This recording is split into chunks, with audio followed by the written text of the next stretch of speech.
नमस्कार, मनी गुरु में आप सभी का स्वागत है। मैं हूं स्वाति रायना। आज हमने काफी ऐतिहासिक दिन देखा है। सेंसेक्स ने 50,000 का जो ये स्तर छुआ, उससे जो तमाम निवेशक है काफी खुश है, क्योंकि हमें याद है कि 2020 में मार्च के महीने में सेंसेक्स काफी नीचे चला गया था। लगभग 25,000 का लेवल भी हम देख चुके हैं, लगभग एक साल से भी कम वक्त में। तो जब शेयर बाजार ने लाइफ टाइम हाई छुआ, ऐतिहासिक स्तर पर निवेशक को क्या करना चाहिए, ये हम आज समझेंगे शो में। साथ ही ये भी समझेंगे कि बजट से इस बार क्या उम्मीदें हैं तमाम निवेशकों की, ये जानना जरूरी है। और सबसे इंपॉर्टेंट, अगर आप ऑनलाइन ट्रेडिंग करना चाहते हैं, ऑनलाइन तरीके से निवेश करना चाहते हैं, तो आपको किन बातों का ख्याल रखना चाहिए। ऑनलाइन वर्सेस जो ऑफलाइन ट्रेडिंग होती है, उसमें डिफरेंस क्या होते हैं, किन बातों का आपको ध्यान रखना चाहिए। और इन तमाम बातों पर बातचीत करने के लिए आज हमारे साथ खास मेहमान हैं। परिचय करा दे, हमारे साथ आज है निखिल कामत, को फाउंडर ज़ीरोधा। निखिल, आपका बहुत स्वागत है मनी गुरु में। Thank you Swati. तो आज हम क्या खास चर्चा शो में करने जा रहे हैं, जरा सबसे पहले उसकी हाइलाइट्स पर एक नजर डाल लेते हैं। आज हम शो में जानेंगे बजट 2021 से क्या है निवेशकों की उम्मीदें। सेंसेक्स एट 50,000, निवेशक क्या करें, ऑनलाइन वर्सेस ऑफलाइन, कैसा निवेश और कहां पर निवेश बेहतर, साथ ही पावर ऑफ अटॉर्नी क्या होती है, कब करें इसे यूज ऑनलाइन ट्रेडिंग के परिप्रेक्ष्य में। तो दो बहुत ही इंपॉर्टेंट इवेंट्स के बारे में चर्चा करना बेहद जरूरी है। सबसे पहले क्योंकि सुगबुगाहट बहुत ज्यादा बजट की है निखिल, इसलिए मैं आपसे समझना चाहती हूं कि बजट 2021, उम्मीदें तो बहुत सारी हैं। एक्सपेक्टेशंस के बीच में जब वित्त मंत्री कहती हैं कि पहले कभी न देखा हुआ अनप्रेसिडेंटेड बजट इस बार होने जा रहा है, ऐतिहासिक इसको कई मायनों में कह सकते हैं, तो इस बार आपको क्या लगता है, क्या खास हो सकता है बजट 2021 में? Thank you. तो मेरे ख्याल से स्वाति, इस बार का फोकस रहना चाहिए इंफ्रा, और हम इंफ्रा कैसे जल्दी डेवलप कर सकते हैं। अभी जो वर्ल्ड में हो रहा है, जैसे कि चाइना के रिलेशंस बदतर हो गए हैं बाकी देशों के साथ, तो इंडिया को एक बहुत बड़ी अपॉर्चुनिटी मिली है। हम मैन्युफैक्चरीज में इम्प्रूव कर सकते हैं, सप्लाई साइड में इम्प्रूव कर सकते हैं, और ऐसे बहुत सारे चीज़ें जो चाइनीज़ लोगों का लॉस है, उसका एडवांटेज हम ले सकते हैं अगर हम अपना infra to a certain extent improve करें। तो ये शायद इस साल के बजट का फोकस होना चाहिए। इसको छोड़ के अगर आप मार्केट की नज़रिए से देखेंगे तो STT जो है, सिक्योरिटी ट्रांजैक्शन टैक्स, ये मार्केट पार्टिसिपेंट्स बहुत साल से पूछ रहे हैं कि इसको इधर कम किया जाए या इसको निकाला जाए। ये मार्केट में जो भी लिक्विडिटी है उस पर बहुत नेगेटिवली इम्पैक्ट करता है, और ये दूसरी चीज़ होगी जो हम बजट से चाहेंगे। और अगर आप पूरे देश के नज़रिए से देखें तो ये जो इनकम इनइक्वालिटी है, जैसे अमीरों और गरीबों का फ़र्क, वो बहुत ज़्यादा हो गया है।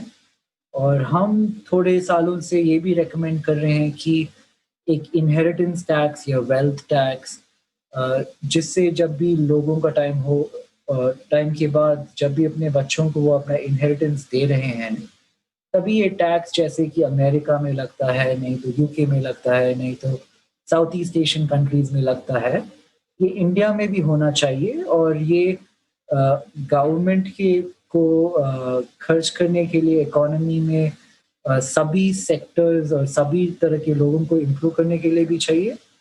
और generally we believe this is good tax, और ये आना चाहिए इंडियन इकोसिस्टम में। और इसको छोड़ के अगर आप देखेंगे तो काफ़ी सारे स्टार्टअप्स हैं, काफ़ी सारे इनोवेटिव कंपनीज हैं जो इंडिया में पैदा हुए हैं, और यहाँ पे ये लोग स्केल करके बहुत बड़े बन गए हैं। बट ये लोग अब तक बाहर से पैसे लेके ग्रो हो रहे हैं। जैसे कि अगर आप फ्लिपकार्ट के बारे में सोचेंगे, या ओला या स्विगी या ओयो या कोई भी भारत के बड़े बड़े कंपनी, ये होना नहीं चाहिए और हमारे देश के लोगों को ये अपॉर्चुनिटी मिलनी चाहिए कि हमारे देश में जो इनोवेशन हो रहा है, हम उसमें पार्टिसिपेट कर सकें। तो जो कंपनी का प्रोसेस है पब्लिक मार्केट्स में जाके हमारे देशवासियों से पैसे लेने का पब्लिकली लिस्ट करके इन कंपनीज को, ये थोड़ा और सीमलेस बनाना चाहिए और इसके इसके पास जो भी रेड टेप है, ये गवर्नमेंट को बहुत कम कर देना चाहिए। ये कुछ हमारा विश लिस्ट है इस बजट से। स्पेशली निवेशकों के कॉन्टेक्स्ट में मैं आपसे समझना चाहती हूँ निखिल, एलटीसीजी को लेकर हर बजट में, इनफैक्ट बजट 2020 में तो और भी ज़्यादा इसमें गहमा गहमी थी कि क्या एलटीसीजी को लेकर सरकार कोई फैसला ले सकती है। जो भी लंबी अवधि का जो भी टैक्सेशन का जो पूरा एक स्ट्रक्चर है या एलटीसीजी की अगर बात करें, उसमें क्या ऐसे नॉर्म्स ईज होने चाहिए जिससे कि जो निवेश है ओवरऑल वो लोगों के लिए और भी अट्रैक्टिव, आकर्षक और आसान बने। अगर आप मुझे पूछेंगे तो पर्सनली मुझे लगता है कि एलटीसीजी, जब भी एक इन्वेस्टर कोई भी शेयर को खरीदता है और 12 महीने से ज़्यादा अपने पास रखता है, तो 10% और सरचार्ज जो भी 11-12% पड़ता है, मुझे नहीं लगता कि this is a significant road block.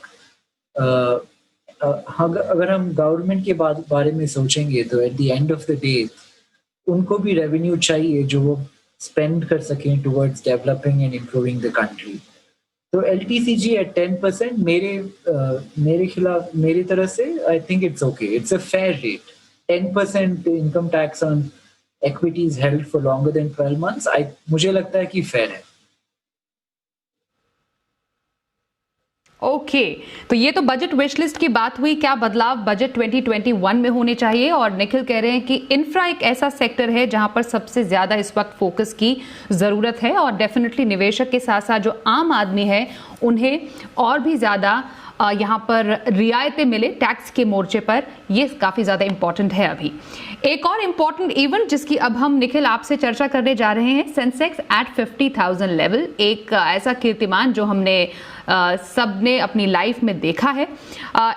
ऐसे मौके पर जब सेंसेक्स इतना आउटस्टैंडिंग परफॉर्मेंस दे रहा है, जो हमने लगभग एक साल पहले देखा कि पैंडेमिक की वजह से कैसी स्थिति बनी हुई थी, सबके मन में यही सवाल है, एक निवेशक को जब मार्केट लाइफ टाइम हाई पर होता है तो क्या करना चाहिए? तो मार्केट्स अभी महंगे हैं। अगर आप हमारे ही हिस्ट्री में जाके देखेंगे तो किसी भी टाइम पीरियड को कंपेयर करके अगर आज आप देखेंगे तो हम लगभग 40 मल्टीपल के पास अभी ट्रेडिंग कर रहे हैं। तो ये काफ़ी हद तक बहुत ज़्यादा एक्सपेंसिव है। तो जो भी नए निवेशक आ रहे हैं मार्केट में अभी, उन्हें सोचना चाहिए कि क्या ये सही टाइम है जब एक ही साथ पैसे इन्वेस्ट करें, या अगर उनके लिए सिस्टमैटिक इन्वेस्टमेंट प्लानिंग एक और बेहतर ऑप्शन होगा, जिसमें से अगर उनके पास 100 है इन्वेस्ट करने के लिए तो अभी शुरू करें 5 या 10 से, और हर क्वार्टर या हर साल उसको 5 या 10 ऐड करते हुए जाइए, क्योंकि उस तरफ से आपको एक एवरेज प्राइस मिल जाएगा। मार्केट ऊपर और नीचे जाता रहता है, बहुत सिक्लिकल है। तो मेरे ख्याल से अगर आप अभी पहली बार निवेश कर रहे हैं तो आप ये अप साइकिल में स्टक ना हो जाए और आगे भी जो अपॉर्चुनिटीज है उसका एडवांटेज लेने के लिए लिक्विडिटी और कैश भी रखें। तो सिस्टमैटिक इन्वेस्टमेंट शायद एक अच्छी सलाह होगी उन लोगों के लिए जो अभी मार्केट्स में आ रहे हैं। ओके, दो तरीके के जो हम बिहेवियर है निखिल, वो मार्केट के मूवमेंट के हिसाब से देखते हैं।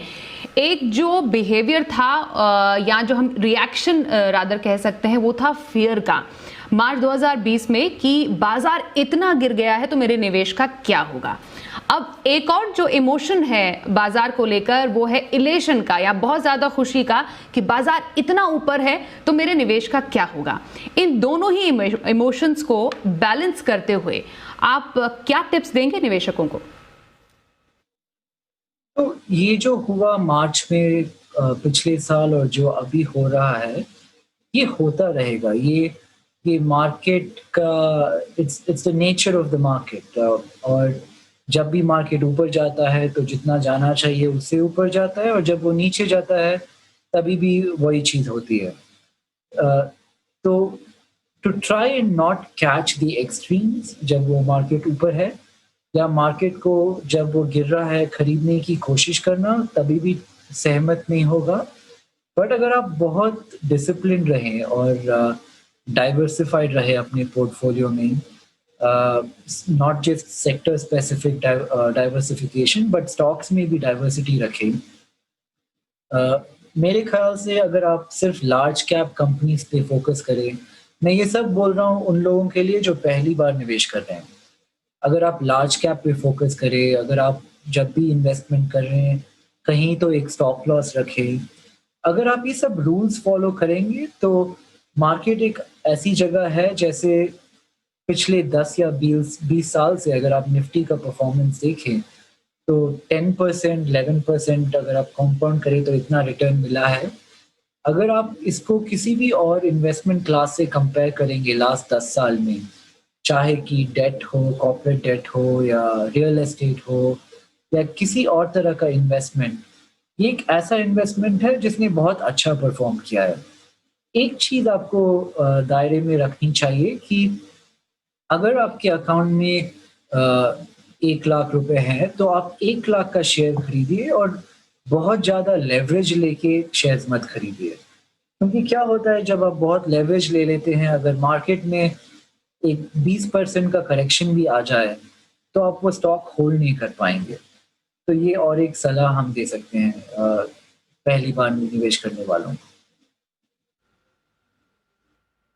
ओके, अब जिन्हें निवेश करना है, ये सबसे ज्यादा जैसे हम फ्रीक्वेंटली आस्क्ड क्वेश्चन होता है, वो कहते हैं, वो ये है निखिल कि ट्रेडिंग करने का सही तरीका या जरिया क्या हो। अब दो तरीके तो हमें मालूम है, एक ऑफलाइन तरीका होता है, एक ऑनलाइन तरीका होता है। और कई जो दर्शक इस वक्त हमें फेसबुक पर लाइव भी देख रहे हैं, वो ये जानना चाहते हैं कि कौन सा तरीका सही है। हमें ये भी मालूम है कि आजकल ऑनलाइन और डिजिटल का जमाना है, तो उसमें भी कई सवाल उठते हैं। तो आपसे समझना चाहेंगे ऑनलाइन वर्सेस ऑफलाइन निवेश, दोनों के प्रोज एंड कॉन्स क्या है। तो ऐसा एक टाइम होता था जब एक क्लियर डिवीजन था।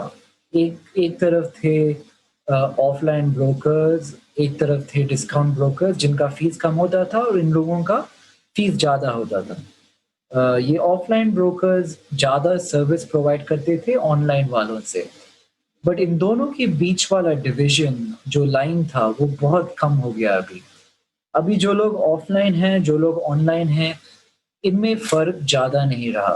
तो आपको देखना चाहिए कि आपको इन डेप्थ रिसर्च करके देखना चाहिए कि ये ब्रोकर आपको क्या सर्विसेज ऑफर कर रहा है और क्या फीस चार्ज कर रहा है, और वैसे कंपेयर करके आपको पिक करना चाहिए कि कौन सा ब्रोकर आपके लिए सही होगा।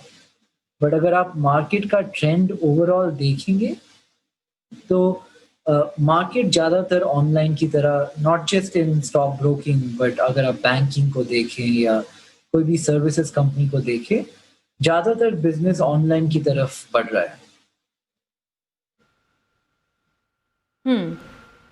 ओके, तो ऑनलाइन जो तरीका है निवेश करने का वो काफी ज्यादा अब पॉपुलर, प्रचलित हो रहा है, लेकिन इसमें आपको सावधानी क्या बरतने की जरूरत है, या जो पहली बार जो शेयर बाजार में एंट्री करना चाहता है वो क्या बिना किसी मदद के ऑनलाइन ट्रेडिंग आसानी से, जो अलग अलग प्लेटफॉर्म हम सबके सामने मौजूद है, वो कर सकता है, ये भी हम जानेंगे।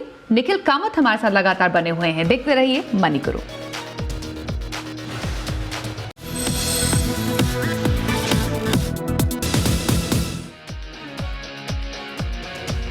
मनी गुरु में अब हम बात कर रहे हैं कि आपको शेयर बाजार में एंट्री लेनी है ऑनलाइन तरीके से या फिर ऑफलाइन तरीके से, तो उनके अपने फायदे और नुकसान क्या है और किन खास बातों का आपको रखना है ख्याल। हमारे साथ है जीरोधा के को फाउंडर निखिल कामत। निखिल, आपने बताया कि अलग अलग तरीके के ब्रोकर होते हैं जो कि अवेलेबल हैं अगर किसी को शेयर बाजार में एंट्री करनी है। उसमें भी जो अलग अलग टाइप के जो ब्रोकर है, जैसे आपने डिस्काउंट ब्रोकर का जिक्र किया, फुल सर्विस ब्रोकर का आपने मेंशन किया, जो और उनके जो अलग अलग ब्रोकरिंग चार्जेस होते हैं, कैसे निवेशक को या जो शेयर बाजार में एंट्री लेना चाहते हैं किस टाइप के ब्रोकर को चूज करना है, ये कैसे पता चले, ये कैसे डिटरमिन किया जाए? अभी आपको अपने पर्सपेक्टिव से ये देखना चाहिए कि आपको अपने ब्रोकर से क्या चाहिए। अगर आप अपने ब्रोकर से एक ट्रांसपेरेंट एफिशिएंट सर्विस चाहते हैं, जो आप सिर्फ ऑनलाइन ऑर्डर प्लेस करते हैं अपने फ़ोन पे या अपने कंप्यूटर पे, और आपको टूल्स और रिसर्च चाहिए, तो इसके लिए ज़्यादातर डिस्काउंट ब्रोकर्स, ऑनलाइन ब्रोकर्स बेहतर होते हैं। अगर आपको एडवाइस चाहिए या अगर आपको कोई चाहिए जो आपको बता सकता है कि किस एसेट में कितना डाइवर्सिफिकेशन करना चाहिए, या अगर आप फिजिकली किसी से बात करना चाहते हैं, तो उसके लिए आपके लिए ऑफलाइन ब्रोकर्स बेटर होंगे। कई जो व्यूअर्स हैं हमारे, वो इस पूरे प्रोसेस में पावर ऑफ अटर्नी के रोल को लेकर काफ़ी ज़्यादा कंफ्यूज रहते हैं कि पावर ऑफ अटर्नी का यहाँ पर रोल क्या रहता है और उसकी ज़रूरत क्यों होती है, और कब आपको पावर ऑफ अटर्नी की ज़रूरत पड़ती है इस पूरे प्रोसेस में। तो अगर आप डेरिवेटिव्स में ट्रेड कर रहे हैं, जैसे कि फ्यूचर्स एंड ऑप्शंस, उसके लिए आपको पावर ऑफ अटर्नी की ज़रूरत नहीं चाहिए। जब भी आप एक शेयर खरीद रहे हैं, तभी भी आपको पावर ऑफ अटर्नी की ज़रूरत नहीं चाहिए।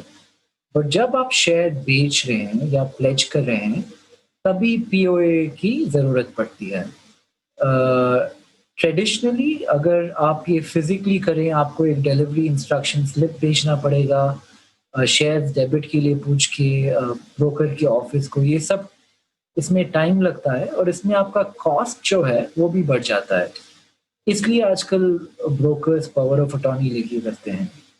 बट आपको ये चेक करना चाहिए कि ये अपने आप में कोई डेंजरस चीज़ नहीं है। आपको ये चेक करना चाहिए कि आपके ब्रोकर की क्रेडिबिलिटी कितनी है, वो कितने साल से है, कितने क्लाइंट्स को सर्विस कर रहे हैं। ये सब देख के आपको ये डिसाइड करना चाहिए कि कौन सा ब्रोकर आपके लिए सही होगा। ब्रोकर की आप बैलेंस शीट भी देख सकते हैं, वो कैसे बिजनेस करते हैं। But power of attorney in itself is not a very dangerous instrument. ये बेसिकली अगर आप यस निखिल, हाँ, ये इसलिए है क्योंकि ये जब आप शेयर्स बेच रहे हैं, आपको ये इस प्रोसेस में it makes the process simpler without having वो लैग कि आप ये इंस्ट्रक्शन स्लिप फिल करें, ब्रोकर के पास भेजें, ये सब निकाल देता है। क्योंकि एक जो बहुत ज़्यादा कंसर्न जो होता है लोगों का, वो ये होता है क्या ये सेफ है। मतलब अगर आप अपने पर्सनल डॉक्यूमेंट्स हैं या पावर ऑफ अटर्नी जो है वो अगर आप जैसे डीमैट जो अकाउंट है ऑनलाइन या फिर बाकी जो डिस्काउंट ब्रोकर्स होते हैं उनको अगर आप शेयर करते हैं, क्या सेफ्टी मेजर के हिसाब से एक जो ट्रेडर है, निवेशक है, वो पूरी तरह आश्वस्त रहे कि सेफ रहेंगे उसके डॉक्यूमेंट्स?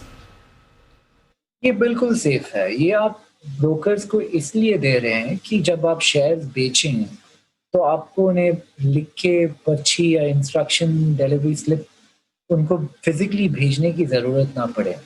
और ये पावर ऑफ अटॉर्नी सिर्फ इस काम के लिए आप उनको दे रहे हैं। ऐसा नहीं है कि आप उनको पावर ऑफ अटॉर्नी ये शेयर्स की जो प्लेजिंग या डिलीवरी प्रोसेस है इसको छोड़ के किसी और चीज़ के लिए दे रहे हैं।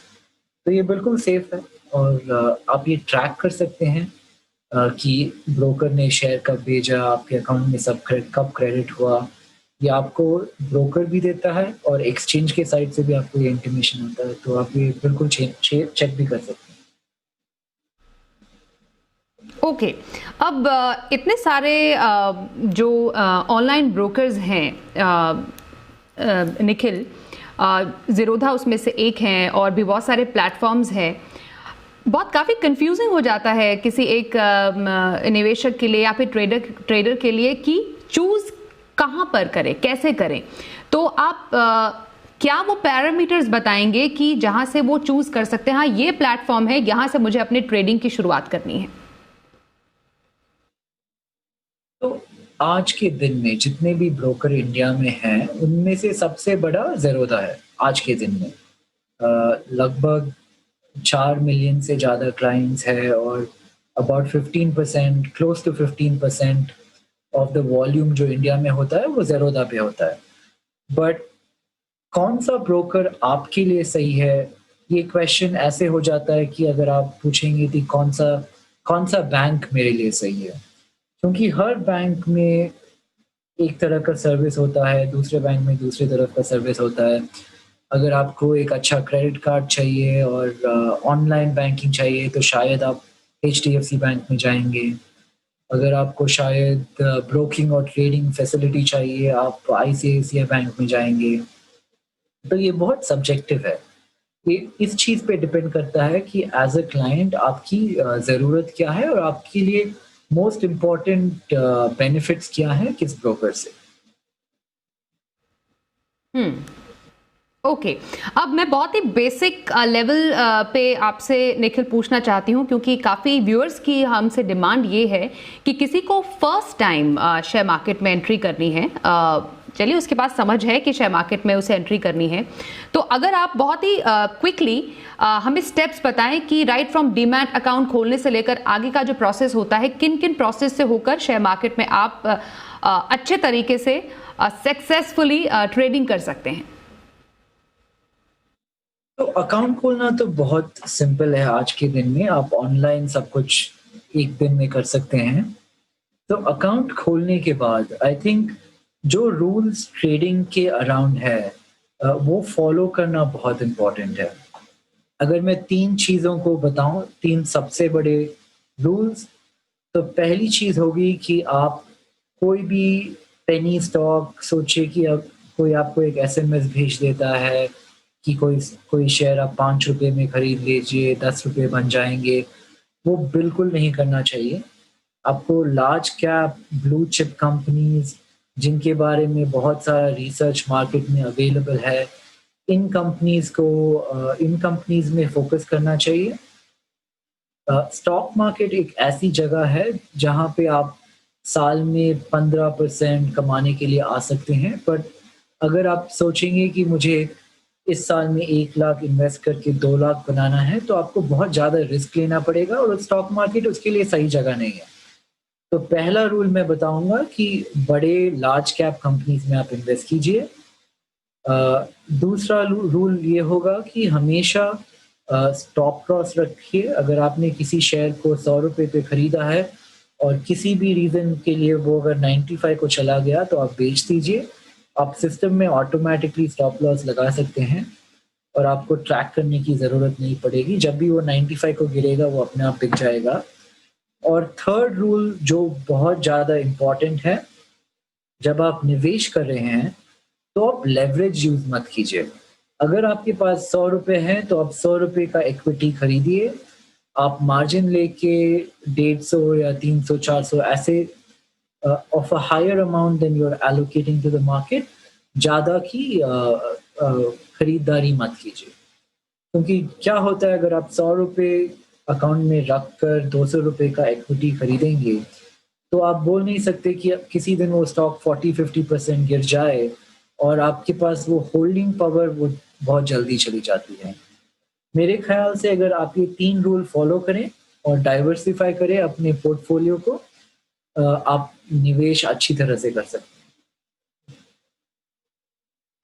जी बहुत शुक्रिया निखिल, आपने बहुत ही सिंप्लीफाई अंदाज में बताया कि शेयर मार्केट में अगर आपको निवेश करना है तो किन रूल्स का आपको ध्यान में रखने की ज़रूरत है। इसके अलावा नए निवेशकों को क्या ध्यान में रखना चाहिए ऑनलाइन ट्रेडिंग और ऑफलाइन ट्रेडिंग के इस डिफरेंस के बीच में समझने के लिए, और हमारे साथ आप शामिल हुए मनी गुरु की इस खास पेशकश में। Thank you very much.